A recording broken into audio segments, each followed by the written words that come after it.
Thank you for doing this interview, sir. Plenty. Okay, all good. To start with, can you tell me your name and what you do? Sure. I'm Unique Divine and the CEO of one of the main development entities on the Nibiru blockchain, and then also one of its lead developers too. All right. So let me make sure I pronounce this correctly. So I want to say it in Japanese hacks. Yeah, Nibiru. Nibiru. Okay. Yeah. All right. Excellent. Very good. All right. Before we get into Nibiru, let's start with you. Can you give me a brief history of what led you to your current position today? Sure. So from an education standpoint, studied a mixture of physics, math, and CS at Columbia University. Like mostly working on AI things in terms of my research. And I started working in industry as an AI engineer, actually.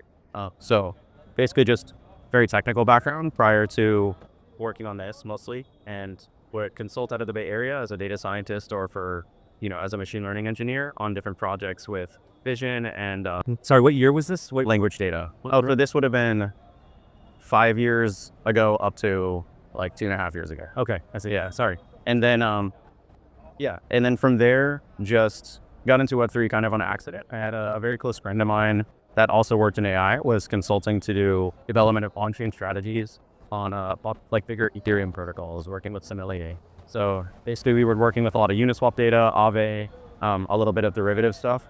And that was, working on developing on-chain strategies, how I got into Web3. And then, started developing Nibiru a couple months post that, actually. So pretty fast, transition between working on blockchain data to like actually developing, a chain. So that is a pretty fast transition. Why? You must have been very inspired to make that transition so suddenly. Yeah, I think a lot of it is like, in my case, maybe another common one is more so motivated by the people. Is I had interacted with people early enough on in starting in Web3 that, where you essentially they're bright, they're motivated. You can hang out in a work context and outside of work context. We're just like, okay, whatever we're gonna do, we're gonna work on something together.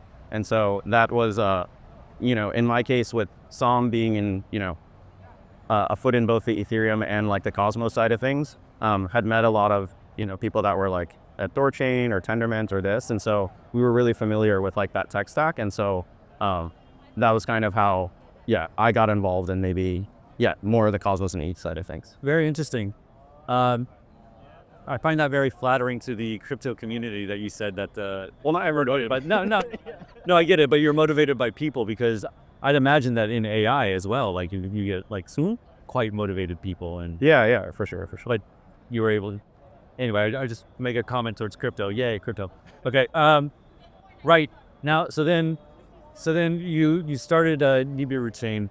Now, probably the first thing on everyone's mind is, why do we need Nibiru? What's the pitch? Why another L1? It's an L1, right? Yep. Well, why another L1? Yeah. So one is there's kind of two reasons. So one, for people that are working on like the Cosmos stack, in our case, what we wanted to make was a sustainable DeFi ecosystem at its onset at this point now, 2.5 years ago, is essentially a combination of a derivatives application, a lending and borrowing, and CDPs.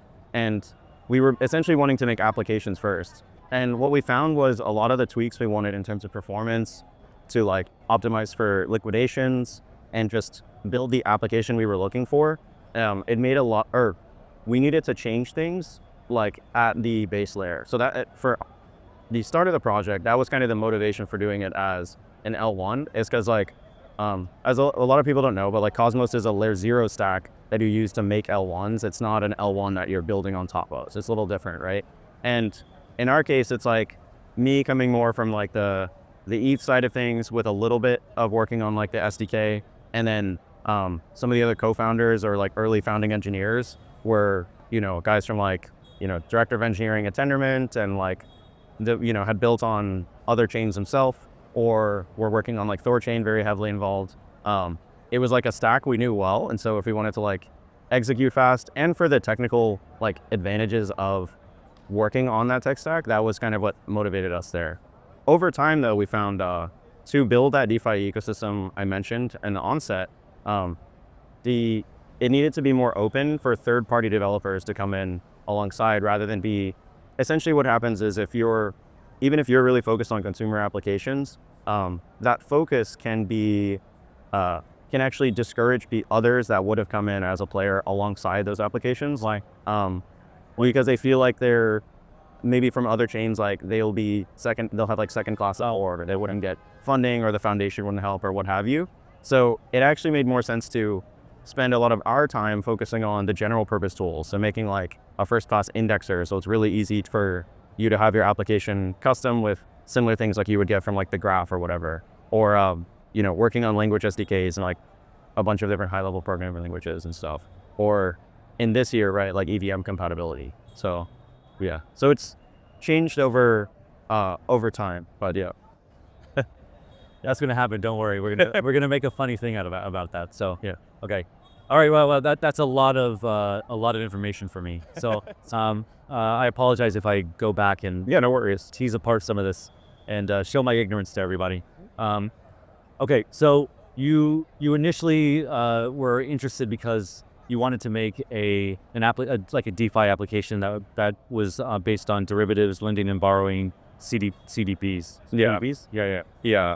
And you found the existing ecosystems, Atmos and so you found the existing ecosystems to be lacking, right? Ethereum and Yeah, just there's certain optimizations you can do that like at a very low level, meaning like with how the chain operates itself, to have some performance advantages, or set up automation that make an application more competitive. So the one example I touched on was like liquidation. So on Tendermint consensus or on like SDK, you actually can add hooks where you can run logic before and at the beginning of a block before transactions happen, and at the end of it after they go through. And so one of the things you can do, like we had for a perpetuals application on Nibiru, for example, is to work on making it that you don't need the role of a liquidator, but that the chain tracks and then automatically does the liquidations. So that makes it a lot safer, because if people are supposed to be like partially liquidated or what have you, you don't have like this issue of cascading risk, or like,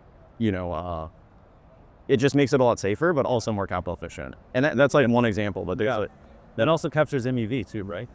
I guess so, yeah. Because you're not using a liquidator who would. Yeah, exactly. So, but like, let's say GMX is, I don't know the exact numbers for it, but GMX is a really successful app in terms of its fee collections and what's paid out to liquidators. If you just saved all that, all that stablecoin, BTC and ETH, and could, distribute it for incentives or what have you, or just give it to LPs, I think you can have a very competitive application, right? There's also like that one feature, right? How does Nibiru compare to something like Solana? Yeah, so I guess the main difference is I haven't seen like formal benchmarks for Solana, but I think on the performance front, similar like TPS or performance to something like like an injective or Say network, which means like as good or better than most L2s, even though it's an L1 for like in terms of Ethereum TPS. But of course, as being like a younger chain, it's not like, it's a lot smaller and earlier than Solana for sure. But I think like, especially as we've transitioned away more from developing the foundation and, and NIBI Inc. developing like applications to developing on the chain itself more directly, we have like made it pretty competitive where it should be something that can contend with the likes of like a Solana in terms of, the actual tech. Yeah. And again, show my ignorance, so please correct me if I'm wrong. This is built on the Cosmos stack. Yeah. So it has basically, it inherits all that interoperability functionality. Yeah, so it's IPC compatible. We initially started with WASM contracts, but in the next upgrade added it where essentially a modified Geth, and then where you can run multiple execution clients. So essentially WASM contracts and Solidity contracts can exist on the same chain and still retain that EVM equivalence. Yeah. And that to me also is a differentiator for something like Solana. Yeah, okay, yeah. Right, where you have like a base level of interoperability, like baked into it. That's something, especially on like BD efforts for onboarding projects, as we saw as soon as we got like even a first working version of that a couple months ago for the EVM compatibility, it sped up like, the surface of projects that were willing to like come and build or try it out or launch on the chain is like now they can come from BSC and Tron and Arbitrum and stuff, versus like in some sense you almost find like developers on Solana, Move, and a couple others that are all in Rust are like competing for the same group of, founders are competing for the same group of dApp developers. And then there's like those dApp developers, there's a high level of commitment. Yeah. Right? Like for that. Okay, cool. Now, so we briefly touched on like TPS and a lot of projects, I would say almost all the projects that I can think of, they advertise or they aspire to some TPS, and I don't really know a single one that's even reached remotely. So how confident are you about Nibiru's level of performance? I'm confident, and the reason being is like that effect you're seeing essentially comes from maybe one big difference between Web3 and like the AI space is when you publish a paper in AI or put out some research finding, it's very common to benchmark the hell out of it, right? Like you're gonna put it across a battery of tests and it'll have run like millions of times, and you're reporting statistics on like, actual things that your model has been put through. In Web3, I think they'll classically, when you see a TPS that's reported of like multiple hundred thousands or like multiple tens of thousands, they're finding like a contrived example where there's like very small number of nodes where the transaction is tiny and you can run a bunch of them. And it's like not realistic. And then there's also just the fact that like usually execution isn't the bottleneck. It's like networking and the consensus client. And then you also have this limiting factor on just the speed of light. Like you can only send things so fast to find it. So why do I say all that? So something we've done a little differently is when our DevOps work was a bit lighter, we took one of our lead engineers and he's been doing basically a ton of benchmarks. Well, he'll take Solana and he'll take like Say Network, he'll take our nodes and like actually perform those tests of, okay, let's not do something, where you're just sending like one-way gas transfers, but something more complex, like you're interacting with a smart contract app and you're doing swaps where you're sending ERC20 transfers and then measure the TPS. And what you find is something that was reported 20,000 is actually like 600. Something that was reported, so I do. Basically, if you do it with a standard like scientific rigor, you can actually make, meaningful improvements. So very good. So our numbers aren't reported the highest, but they're legit. Okay, awesome. Very, very cool. Good. Yeah. I'm gonna hold you to that. No. Awesome. All right. So, tell me a little bit more about the native token for Nibiru. Yeah. So, well, I haven't even asked you. Tell me about the native token for. Yeah. So NIBI's, I guess, pretty straightforward with in a lot of ways. Like it's a proof of stake chain. So you use it for decentralized governance.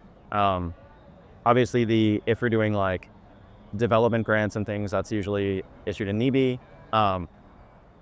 It's also we're setting it up that if applications will choose to do this,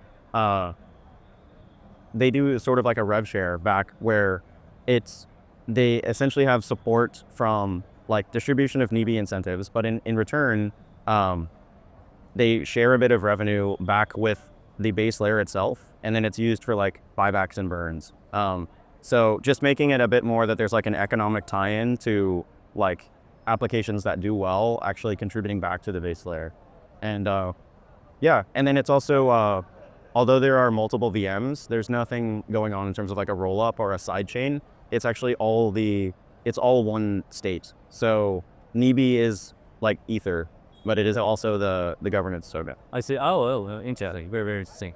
What about emissions or tokenomics? How does that? Yeah, so it's a 60-40 split between like community, basically what you call say private versus community. So private can be like stuff that's just going to the foundation itself, or private investors that were in like the seed and like Series A, and then and then the contributors, right?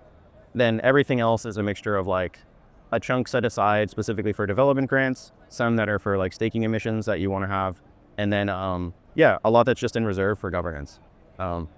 Just essentially looked at a lot of the successful models from like larger protocols from Ethereum or other chains and found like that's a pretty good structure. Yeah. Very, very cool. Yeah, all right. So can you tell me about your young chain? But obviously, I think the younger you are, the bigger the challenges are by comparison to your youth. What have been the biggest challenges for Nibiru so far? Yeah, I guess like we touched on these a little bit earlier, but in some sense, like let's say I think like Rust and Cosmosm is like one of the best smart contracting like tools or frameworks that's like around in all of Web3 alongside maybe Move. But I think both the teams developing on Move and those in WASM probably realize over time like there's a stickiness or wanting to stay, even if something is worse, if it has a certain level of adoption and users and applications already developed with it, that people want to stick to it. So like the EVM has been something where it's like adding support for it, we may have said reluctantly like this is probably worse, but so many people want to use it that we need to support it as like a first class thing. So I guess like coming to that earlier would speed up like the growth in BD efforts. We haven't had like technical challenges a main issue, so it's yeah, I think more of that just in terms of product discovery. So and it makes kind of sense when you think about it. Like let's I don't know if you're familiar with like Bun. It was a new JavaScript runtime that was made like last year. No. Okay, so usually it's people are using Node, NPM, Yarn, right? Like there's a standard set of tools. So Yeah. Bun came out of basically they wrote this whole stack in Zig that's like way faster than all the other ones, and it's a bit different in how it operates. But what they did is they made it almost fully backwards compatible, that you can just go to your repo and change one command to Bun and then don't have to change a new thing. So part of their success for just like kind of taking the JavaScript world by storm, I think, was not telling you to migrate off, but making it that you can just swap it out for what you're in. Well, this reminds me of JavaScript itself, right? Yeah. I remember 20 years ago, people were like, JavaScript is bad, it's slow, it's not good for anything, and then but it was used in so much stuff. Yeah. And so there was so much effort to like speed it up, right? Yeah. Like and here it is, right? Yeah. So identifying that sort of relationship earlier, I think would have been at least just save some time. But of course, like hindsight 2020. Yeah. There's no way to know that. Yeah. Obviously, yeah. So, I would say though, and you can correct me if I'm wrong with this. I would also say that like discoverability, right? Like I didn't know about Nibiru Chain until I met you guys at a side event, and I was happy to do that. I didn't know about you, so I mean, getting out there, and with the product that's like legit and is backed by people who know what they're doing, I think can be quite difficult in crypto. Yeah, for sure. I do think people are very like open to supporting something if it sounds like it has potential. Like in our case we're able to have been able to get like funding and everything, both after coming out of stealth and up to this point. So we've been fairly fortunate, right? But yeah, Absolutely. All right, a couple more questions, then I'll let you go. So what does the roadmap look like for Nibiru Chain? What are you looking forward to? Yeah. So the first thing is the EVM support, like I mentioned, is we made the performance for that pretty good and got it to like a baseline level of functionality that everything in normal you would expect on like an L2 or ETH-L1 you have out of the box. And then now we're going to get that under audit, and so that'll come out like if not by the end of this year, early next year. So that's the next big thing, and comes along with like a campaign and a bunch of dApps co-launching on top of that. The next step from there is we have an interesting pre-compile in there that makes it like assets that were not born in the EVM and assets that were can like essentially move across. So what I mean is like native USDC, for example, is an IBC asset accessible through Noble. But our EVM, essentially we added a pre-compile where you can take they're called coins in Cosmos, take a coin and then easily have a canonical ERC20 and vice versa. If it was started as a smart contract, the chain, like essentially the EVM module will own it and can port it out into being a coin. So like in our case, for example, we have layer 0 support coming on the EVM. So the nice thing is layer 0 assets can move over to IBC and then be accessible to all the other chains. And then vice versa, we can use native USDC on our EVM.